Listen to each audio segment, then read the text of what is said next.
So welcome to another Dojo video. My name is Sensei Rokas, and today we're going to look at Koshi Nage. So Koshi in Japanese means the hips, Nage means the throw.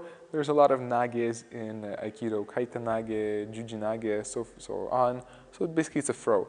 The Koshi Nage, it reminds a bit of Judo, because Judo uses a lot of hip throws as well, but there are some differences as well. In Aikido, we really want to do it without using force as much as possible.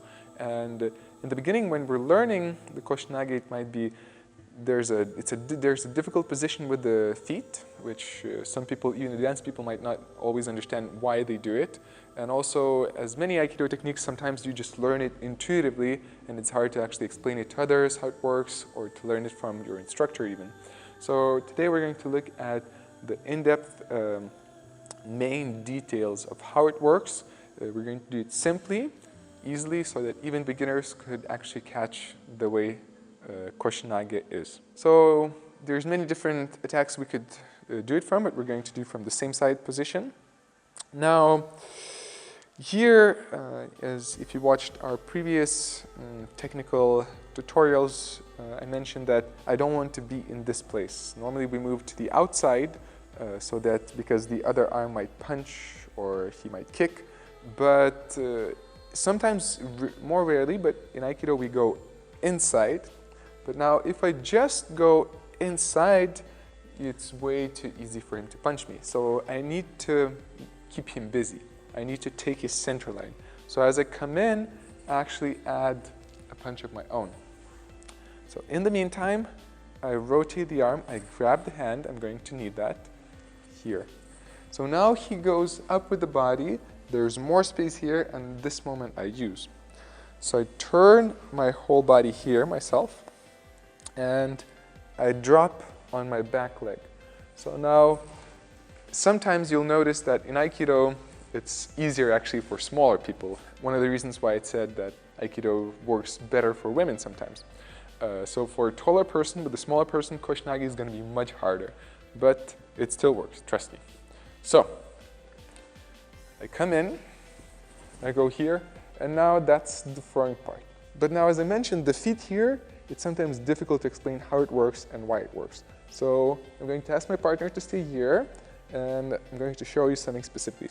So now, let's say I'm still here. Now, the way the lines work, I'm going to use a couple of sticks to help you explain. So, his feet are in this line, and in order for him to go over my hips, I need to be in a sense in a letter T direction from his center. So approximately here. So in the beginning you can see it, look into it. In the end you just learn to feel it intuitively. But here, if I stand exactly in this position, now notice that my hips are in front of his hips, and if I tilt him down, he goes exactly on my back. So that's the position we want to get. So now you saw the way the feet work. So there are two different Koshi Nages. One of them is where you have a wide stance. We're not going to look at the small stance today.